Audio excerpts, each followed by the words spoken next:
تو واقعہ کچھ اس طرح پیش آیا کہ حضرت عمر رضی اللہ تعالیٰ عنہ فرماتے ہیں کہ میں مسجد میں موجود تھا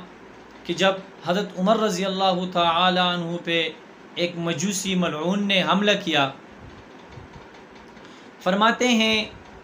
کہ میرے اور حضرت عمر رضی اللہ تعالیٰ عنہ کے درمیان میں کچھ ایک بندے کا فاصلہ تھا، یعنی ایک صف کا فاصلہ تھا۔ تو فرماتے ہیں حضرت عمر رضی اللہ تعالی عنہ جب صبح فجر کی نماز کے لیے مسجد تشریف لائے تو سب سے پہلے انہوں نے یہ ترغیب دی کہ صفیں جو ہیں وہ درست کرے، اور یہ صحابی فرماتے ہیں کہ ہم سب نے جب صفیں درست کر لیے اور ہم صفوں میں کھڑے ہوئے تو فرماتے ہیں کہ حضرت عمر رضی اللہ تعالی عنہ کا یہ معمول تھا کہ وہ صبح کی نماز میں سورۃ یوسف اور سورۃ النحل کی تلاوت کیا کرتے تھے، اور اس کے ساتھ ساتھ وہ حضرت عمر رضی اللہ تعالی عنہ اکثر پہلی رکعت کو تھوڑا سا لمبا کیا کرتے تھے۔ تو یہ صحابی فرماتے ہیں کہ حضرت عمر رضی اللہ تعالی عنہ نے جب نماز شروع کی تو اتنے میں وہ مجوسی جس کا نام ابو لؤلؤ فیروز تھا وہ پہلے صف میں کہیں چھپ گیا تھا، کھڑا ہوا تھا، اور انہوں نے آگے جا کر حضرت عمر رضی اللہ تعالی عنہ پر تیزدار خنجر سے وار کیا۔ تو فرماتے ہیں کہ جس وقت اس نے وار کیا واپس پلٹنے کی کوشش کی، لیکن صفیں اتنے مضبوط تھے کہ اس کو نکلنے کا راستہ نہیں ملا۔ یہ جاتے جاتے اس ملعون مجوسی نے جاتے جاتے 13 صحابہ کو زخمی کیا، جس میں 7 صحابہ یا 6 صحابہ شہید ہوئے، اور اس نے نکلنے کی بہت کوشش کی، لیکن ایک صحابی تھے جو آگے بڑھے اور اس کے چہرے پر انہوں نے تیزی سے کپڑا ڈالا، اور جب اس کو پتہ چلا کہ مجھے تو ان لوگوں نے پکڑ لیا تو پھر اس نے خنجر جو تھا اس کے ہاتھ میں وہ خود اپنے سینے پہ دے مارا اور خودکشی کر دی۔ تو یہ واقعہ جب پیش آیا تو حضرت عمر رضی اللہ تعالی عنہ پہ زخمیں جو تھے وہ بہت یعنی تیزدار آلے سے تھے اور بہت سخت لگے ہوئے تھے، تو حضرت عمر رضی اللہ تعالی عنہ کے آواز ذرا پست ہو گیا، تو حضرت عمر رضی اللہ تعالی عنہ نے حضرت عبد الرحمن بن عوف رضی اللہ تعالی عنہ کو آگے کیا، وہ نماز پڑھانے لگے، اور اتنے میں یہ جو صفوں میں دور دور صحابہ کھڑے تھے انہیں یہ پتہ نہیں تھا کہ ایسے واقعہ پیش آیا۔ جب حضرت عمر رضی اللہ تعالیٰ عنہ تھوڑا خاموش ہوئے تو صحابہ صفوں سے چیختے چلانے لگے سبحان اللہ سبحان اللہ، یعنی کہ حضرت عمر رضی اللہ تعالیٰ عنہ بھول گئے یا خاموش کیے ہوئے۔ تو بعد میں اکثر صحابہ کچھ ایسے تھے جن کو نماز کے بعد پتہ چلا کہ ایسے واقعہ پیش آیا۔ تو عبد الرحمن رضی اللہ تعالیٰ عنہ نے نماز پڑھا لی، اس کے بعد حضرت عمر رضی اللہ تعالیٰ عنہ کو گھر کی طرف روانہ کیا۔ صحابہ رو رہے ہیں،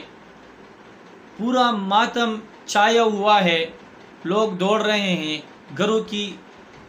چار دیواریوں سے آوازیں رونے کی آ رہی ہیں، پورے عالم میں ایک ماتم مچا ہوا ہے کہ حضرت عمر رضی اللہ تعالیٰ عنہ شہید ہو گئے۔ حالانکہ ایسے نہیں تھے، حضرت عمر رضی اللہ تعالیٰ عنہ پہ زخمیں بہت سخت تھے، لیکن حضرت عمر رضی اللہ تعالیٰ عنہ اسی وقت حیات تھے۔ تو حضرت عمر رضی اللہ تعالیٰ عنہ کو جب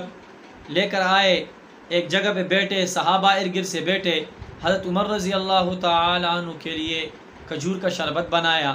حضرت عمر رضی اللہ تعالیٰ عنہ کو جب دیا تو فرماتے ہیں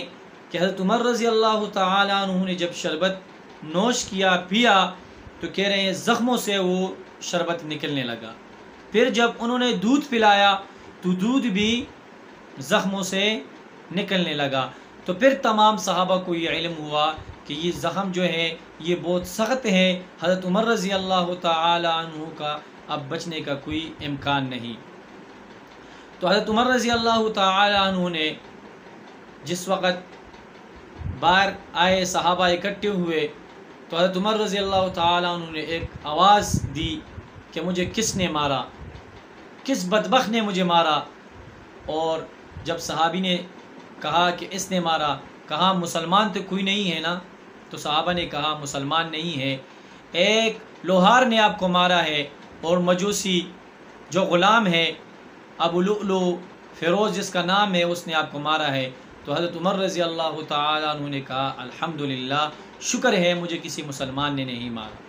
اور یہ بھی کہا کہ اس بدبخت کے ساتھ تو میری کوئی دشمنی نہیں تھی، اس بدبخت کے ساتھ تو میرا کوئی لین دین نہیں تھا، لیکن میں نے اس کو یہ کہا تھا کہ آپ ایمان لائے اور نماز کی طرف آئے۔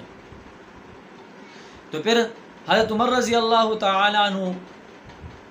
جب گھر میں لایا جاتا ہے، اور حضرت عمر رضی اللہ تعالی عنہ فرماتے ہیں کہ میرے بیٹے کو حاضر کیا جائے۔ عبداللہ بن عمر رضی اللہ تعالی عنہ جب سامنے آ جاتے ہیں، خدمت میں پیش ہوتے ہیں، تو سب سے پہلے یہ کہتے ہیں الحمدللہ، اللہ کا لاکھ لاکھ شکر ہے کہ میرے پہ کسی کا قرض نہیں ہے اور نہ میرا کسی پہ قرض ہے۔ تو اپنے بیٹے سے کہتے ہیں اے عبداللہ، آپ جائیے ام المؤمنین حضرت عائشہ رضی اللہ تعالی عنہا سے اجازت لیجئے تاکہ مجھے حضرت محمد صلی اللہ علیہ وسلم کے پہلو میں جگہ دے دے۔ یہ بیٹا جب چلتا ہے ان کے گھر میں اور ان سے کہتا ہے کہ حضرت عمر رضی اللہ تعالی عنہ نے اس طرح جگہ مانگی ہے، اور یہ بیٹا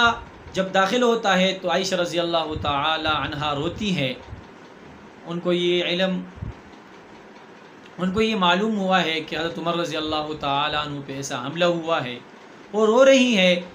اور روتی روتی کہنے لگی کہ یہ جگہ تو میں نے اپنے لیے رکھا تھا، لیکن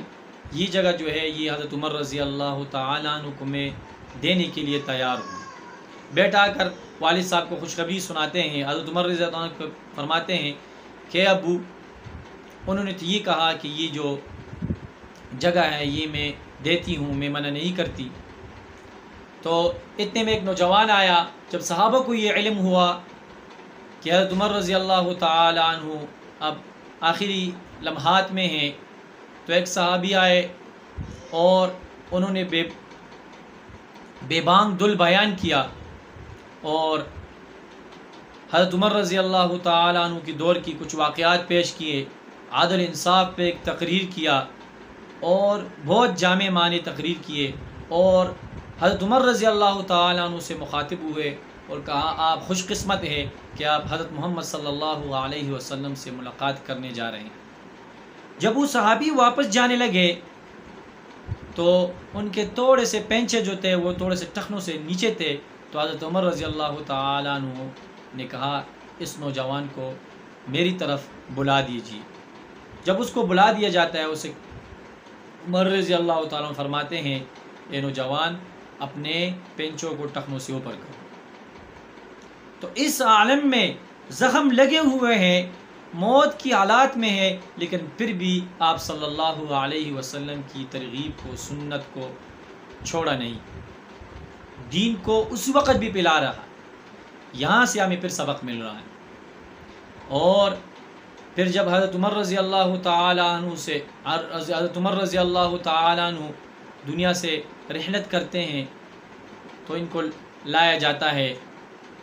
اور پھر ان کا بیٹا جو ہے عائشہ رضی اللہ تعالی عنہ کے گھر جاتے ہیں اور ان سے پھر اجازت طلب کرتے ہیں، تو پھر حضرت عمر رضی اللہ تعالی عنہ کو